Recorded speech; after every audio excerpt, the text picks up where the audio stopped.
Welcome to an Inside Sim Racing special report on the release of the new Thrustmaster Xbox 360 Rumble Cockpit. And I think I forgot to use the word Ferrari in there because it's Ferrari licensed. That is a key word here. And Darin and Shaun here with Sean Cole. And some of you may recall that we did a review on something that looked almost identical to this. And it was for the PS3, and I'm not sure if it worked on the PC. I'm assuming it did. It probably could have.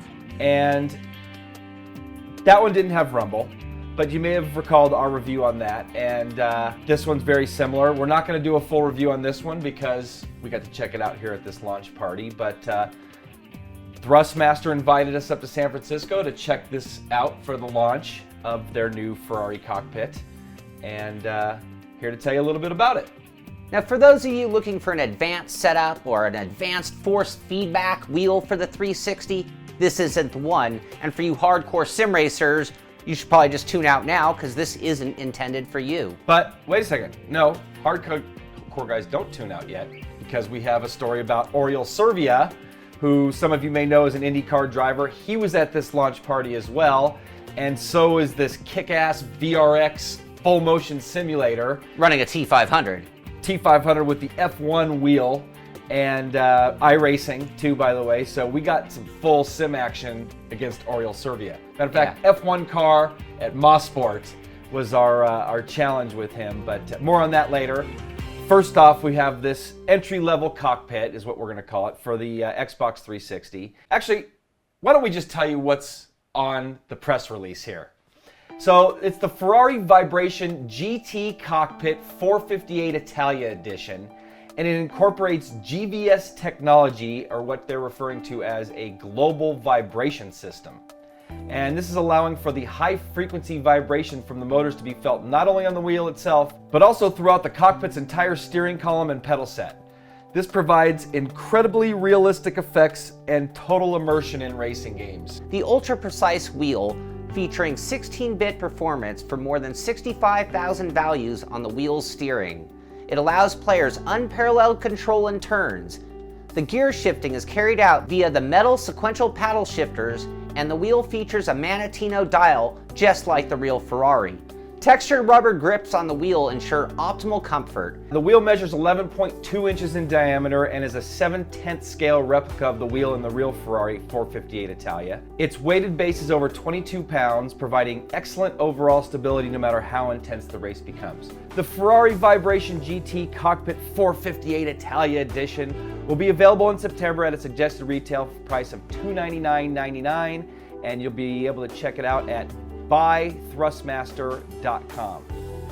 So that's what the box cover, the press release says, and for the most part, there's a lot of truth in those statements. Yep. Now, it is bungee cord technology when it comes to the centering of it, and that's something that we've known in Thrustmaster wheels for 20 years. Long time. And things have Our come first wheels. Yeah, things have come a long way. So I mean, honestly, I'd like to see something more online with the 430 wheel built into this, and that would be a lot more of what I'd want out of this type of a unit. Yeah, and that's exactly what we said, I think, when we reviewed it last time too, is that the F430 wheel, even with the 270 degrees of rotation, would have been great for that unit. And maybe someday in the future they'll adapt it to it, but...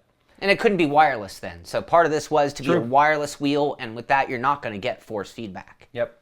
A little bit of input or our take on it. I personally had a hard time driving with it. You know, I'm so spoiled with their force feedback technology in the T500, the Logitech's Fanatics, that I felt numb driving this thing. I felt like, even with the rumble effects, they did add a little bit, but not enough to really immerse me and feel the car breaking loose. So like I said, it just felt numb. Honestly, I drove it for, I think, one race at that thing and then transitioned over to the VRX. And, you know, we're the hardcore guys, yeah. And is it a good entry-level piece? I don't know. What do you think?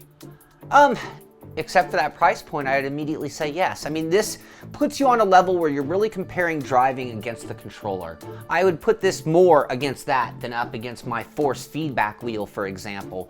And for those gamers, I mean, you know, who wants to use this and this for gas and brake and this for steering? So for me personally, That's a nice upgrade using a wheel and pedals, but at $300, that's not low end. That's, 6 times the cost of a controller. That's the price of mini good wheel.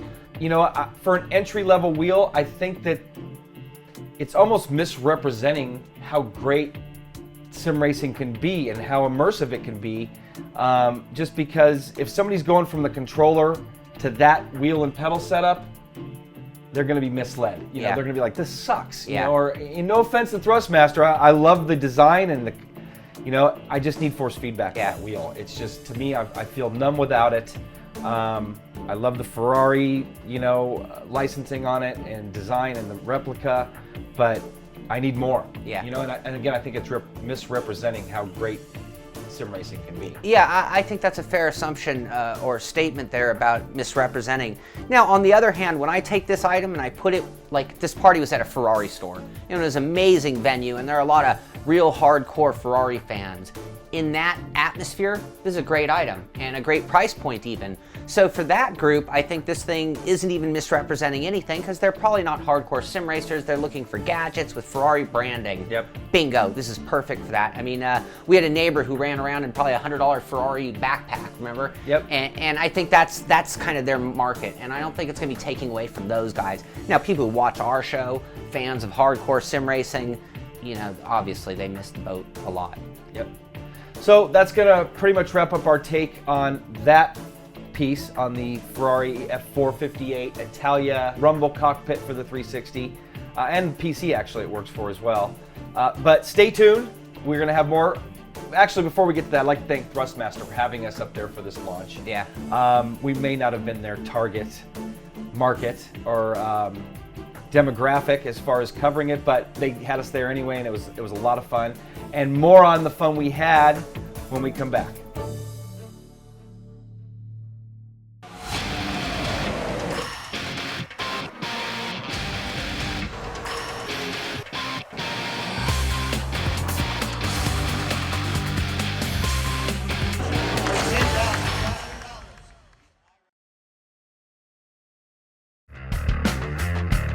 Does a real race car have a center post? Of course not, and neither should your race rig. The R-Seat Evo V3 with its unique design has no center post. The R-Seat Evo replicates what you would be accustomed to in your daily driver or something you may take to the track. It can accommodate drivers from 4'11" up to over 6'6" tall and is pre-drilled for all of the major wheel manufacturers on the market today. When it comes to performance, look no further than the R-Seat Evo V3. Check out the R-Seat Evo and other sim racing equipment by heading to www.rseat.net. Tamiya's extensive lineup of radio-controlled vehicles provides hobbyists with the joy of running exact replicas of their favorite car, tank, or off-road vehicle. Another attraction of these vehicles is their use of high-grade materials, such as nylon resin, carbon fiber, and polycarbonate. With precise mechanical systems, the maintenance and adjustment of the various components, as well as performance upgrading with optional parts, allows for truly competitive racing. For more information about Tamiya, visit us at www.tamiyausa.com. Welcome back to the show, and before we get to the great, tremendous amount of fun that we have, anybody who's interested in the Ferrari Vibration GT Cockpit 458 Italia Edition, it will be available in September, and it's going to come in at about $299, and you can get that at buythrustmaster.com. I think they have available for pre-order too, so you can do that right away. So needless to say, we weren't too thrilled about the Xbox 360 cockpit. Sorry, Thrustmaster. Love you guys. Love all your force feedback stuff, and actually the flight stuff that we saw there. Man, yeah, Thrustmaster makes some high quality flight sim stuff. Oh my god, I want to get one of those so bad. I gotta say, before we move on too quick, there are a lot of people that weren't as hardcore sim racers as we were, and they seem to be pretty impressed with the unit. Yeah. So I mean, I think it was, again, looking at that lower end racer, maybe first time racer, maybe there is the application, but for us, obviously, no. Yeah, again, though, I still think it's missing that feedback, which, the new sim racer, when they're not feeling that through the wheel, they're chasing the car all over the track, and I saw a lot of that going on that night, too. Yes, into the grass and into the wall, and yes. That wasn't going on in the, well, maybe it was a little bit, but in the full motion simulator that we saw. No. And a little bit about that, man. We saw one of the coolest full motion simulators that we've come across in the last 5 years. And it was called the VRX. It's powered by a DBox system, which is really cool. We've tried those before, but not in an application like this. Yeah. It had a T500 wheel and pedal set. And then it even had controls that flipped around to convert into a full flight simulator, which was really cool. Yeah. So you got to try it first. Yeah, and this thing's running in big 3D screens. Actually, the same thing I've got here. Yep. And it was an amazing sim. It's running a 4-post DBox. So you've got 4 different actuators working on it. And I just got in there and was going nuts right off the bat, having a great time. And I'm not even running very long. And all of a sudden I noticed I got like people watching, one guy in particular just kind of watching me race. And I'm going and I get faster. Finally, I get up. And I turn around and it's Oriol Servia, and he's been watching me for like the last 10 minutes, every move I make in the sim, and he comes right over to me and starts asking me about it, and he's like, oh, you're pretty fast, and boom, we just started talking sim racing, you know, elbow to elbow, and this guy's been doing a lot of sim racing himself. He has, yeah, and I was over talking to Robert Stanners, who is the president of VRX, and thanks for the time, Robert. It was great talking to you, and looking forward to talking more. But I'm talking to Robert, I look over, and Shaun and Oriol, who are about the same height, are talking shop, and I'm like, oh man, Shaun must have impressed Oriol, which was really cool. And so then it kind of broke up, and then Oriol made his way over to me, and heard that you and I were partners, and started talking shop with me and Robert, and then it turned into everybody wanted to see the inside sim racing guys go against the real race car drivers. Yeah, suddenly nobody else is going to step into that sim. It was down to 3. Yep. And so I was the first to go, and we were at Mosport in the F1 car, and Oriol had already turned some laps before we got there, and I hadn't. And this is in 3D screens. Where actually I made some adjustments to fit it to my style a little bit more, but I think everybody in the room was running around the 104 range, and then I came in and ran I think a 101. Yeah, I had a good 101 lap, and everybody's like, "Whoa!" I knew I missed a lot, and then Oriol was watching too, and he's like, "Oh man, I don't know if I'm gonna beat that." He was, sandbagging, exactly. And then I think, did you go before Oriol, or did he go next? I think he went next, then I went. Okay, then Oriol sat down. Turned a lap, just beat me, I think. Barely beat me, and then I got back in, I think, and I beat him. Yeah. And then he set the gauntlet. Yeah. So I was running, a 101. Oriol put a 59 down. Yeah. Just a blistering lap, and it was a lot of fun. And then, Shaun, you ran in a minute. You ran like almost a minute flat or so. Yeah, right there, a minute. But he was the fast guy on the day, that's for sure. He was, and great. What a cool guy. What a super cool guy. And definitely you're going to be a fan of his now. But he's an iRacer. Go look up his account. And I was asking him about it. It's like, so do you do it, do you use it to train? What do you do? And he's like, nah, you know what? I just go and have fun. Yeah. He's like, I think he called them jalopies. Yeah. And he was actually, I thought he was referring to the Legends cars, but he was referring to the street stock. Because I looked at his account, and he'd been doing a lot of street stock racing. He's like, I just like to go on, I don't qualify, I just start from the back and I try to win. Yep. And his iRating and safety rating pretty much shows that. But no, it was a lot of fun racing with him. And Oriol, if you're watching this, we'd love to do some more racing with him. I added him as a friend on iRacing. Likewise, yeah.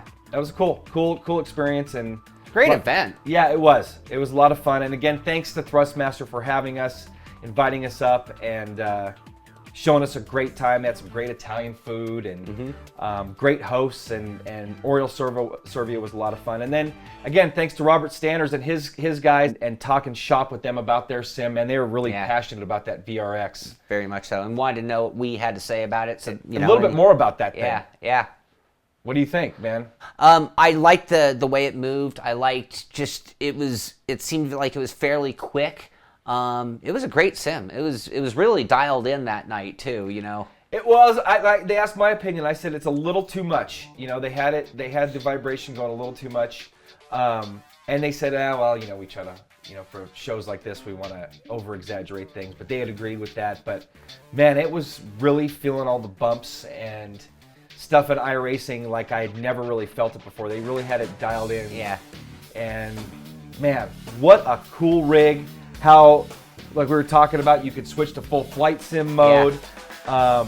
Some of the metal work too on like the monitor stand was really elaborate and beautiful. Yep. So people were into metal like myself. I mean, it was like you could see the amount of hours in design, creation, testing, and refinement. You know, These guys have been around for over 10 years too, Yeah. so they've been doing these things for a long time. Based not far from here, in our new home in Spokane Valley, Washington. Those guys were just like 300-400 miles from us up in British Columbia, Canada. So looking forward to meeting up with them again, hopefully soon, and maybe they'll bring a rig to our new studio here in Spokane, and so we can check it out and do some serious, I want to do like a full iRace in it. Yeah, an endurance race in it.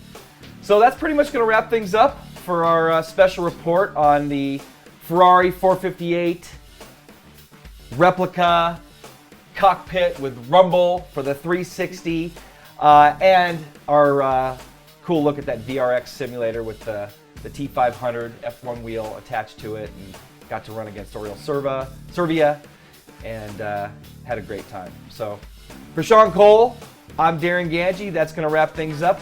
We'll see you next time.